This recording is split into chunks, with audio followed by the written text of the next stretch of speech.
Hey YouTube, welcome to my channel and another fresh new video. I hope you are all doing really well, fit and fine, and I'm also doing good. Today's video is going to have a lot of things, so stay tuned. Right now it is 9:30 AM in the morning र आज चाहिँ म आएको छु पेन्डोरामा। Pandora भनेको चाहिँ क्यानाडामा jewellery पाउने शप र मलाई चाहिँ एकदम धेरै अगाडिदेखि नै रिङ लगाउन मन लागिरहेको थियो। सो आई थट आज म रिङ किन्छु भनेर अनि त्यही भएर चाहिँ म बिहानै आएको। यति बिहानै आउनुको पछाडि दुईटा रिजन छ। So first one is of course morning walk हुन्छ त्यही भएर चाहिँ आएको र अर्को रिजन भनेको चाहिँ we are moving from where we are living now.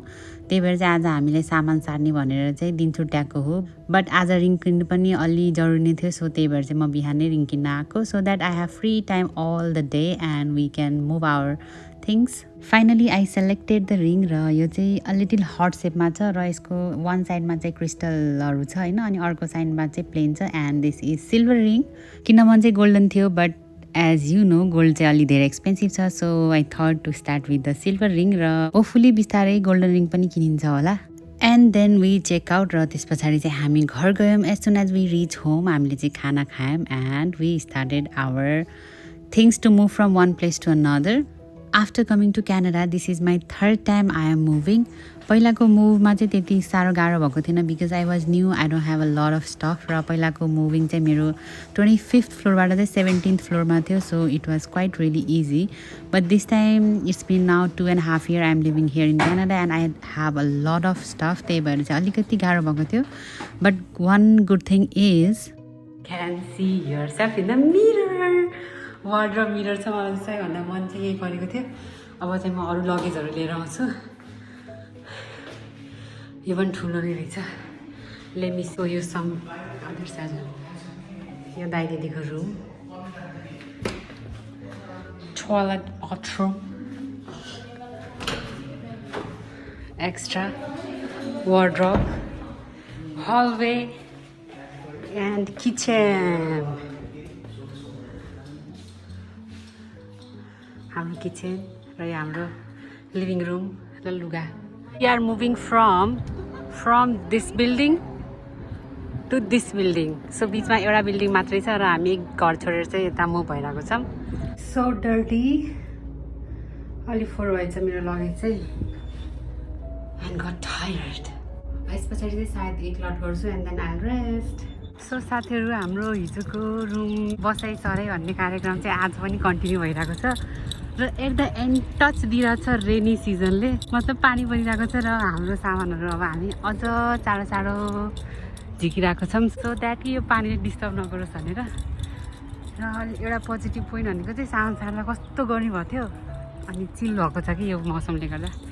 So today is the last day here in पुरानो बिल्डिङमा र आज चाहिँ हामीले सबै सामान चाहिँ लग्नुपर्ने छ एन्ड त्यस पछाडि हामीले चाहिँ यो रुमलाई बाई बाई गऱ्यौँ। Of course we have lots of memories while living here र छोडेर जाँदा चाहिँ अलिकति दुःख लाग्दो रहेछ, बट होपफुली नयाँ रुममा बस्दा पनि हामी यस्तै इन्जोय गरौँ भन्ने आशा बोक्दै हामी लाग्यौँ नयाँ रुमतिर। सामान सारिसके पछाडि त्यो सामानलाई अर्को रुममा गएर मिलाउन पनि त्यस्तै धाउ पर्दो रहेछ, so it takes whole day यो सामान सारेर त्यहाँ मिलाउन। दाइ त यता ड्रिलिङ गर्दै हुनुहुन्छ कर्टेन्सको लागि र यता दिदीले चाहिँ हामीलाई हेल्प गर्दै हुन्छ खाना बनाउनलाई र अलिअलि हामीले चाहिँ आफ्नो बेडरुमलाई पनि मिलायौँ so that we can sleep comfortably. So this is again next day. Next डेमा चाहिँ हामी आज अगेन स्पेसल कुरा पाक्दैछ नयाँ रुममा नयाँ किचनमा। सो द स्पेसल कुरा इज आज चाहिँ नेपालमा जात्रा रहेछ र दाइलाई चाहिँ जात्रामा खानुपर्ने कुराहरू चाहिँ यता घरमा बनाएर खान मन लाग्यो, सो त्यही भएर चाहिँ दिदी बनाउँदै हुनुहुन्छ। यता फर्स्टमा पाकिरहेको छ बारा र अर्को साइडमा हाम्रो छोइलाको लागि प्रिपेयर भइरहेको छ। So yes, we are also celebrating jatra here. Basically we just need reason to eat food.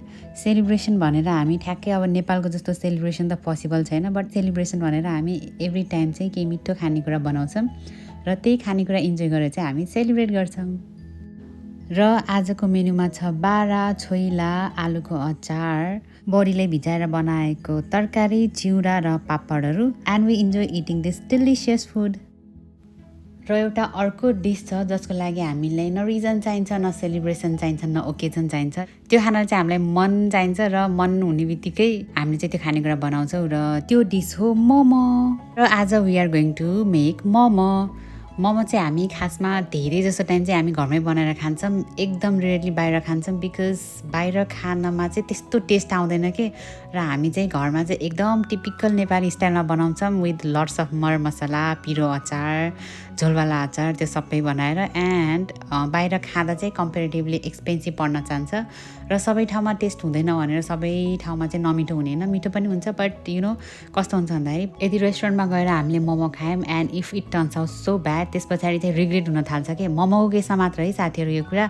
So momo खान गएको छ, पुरै फिलमा छ होइन, अनि त्यस पछाडि त्यहाँ गएर मोमो पनि मिठो भएन and you have to spend money र मोमोमा चाहिँ टेस्ट छैन भनेपछि त्यो चाहिँ एकदम रिग्रेटफुल हुन्छ। पर्सनली मेरो लागि चाहिँ हुन्छ। सो त्यही भएर चाहिँ हामी मोस्ट अफ द टाइम घरमै बनाउँछौँ र घरमा बनाउँदा चाहिँ आनन्दले बसेर खान पाउँछ। And of course while making we laugh, we make memories र एकदम धेरै इन्जोय गर्छौँ।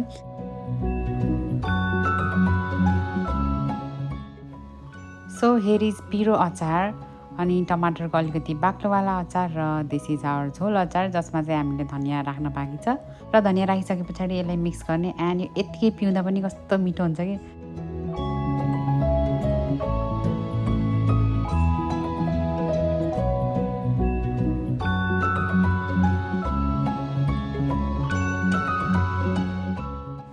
एन्ड देन मोमो खाइसके पछाडि चाहिँ हामी वकमा निस्क्यौँ, खाएको पनि पचाउनु पऱ्यो। र आजको वक चाहिँ हाम्रो अलिक इन्ट्रेस्टिङ हुनेवाला छ बिकज आज हामी सबैजना गइरहेको छौँ हाई पार्कमा टु सी चेरी ब्लसम। यता चाहिँ अहिले चेरी ब्लसमको सिजन सुरु भइसकेको छ र हामी चाहिँ एन्डमा गइरहेको छौँ। We are not sure cherry blossom still छ कि छैन भनेर। So let's go and C.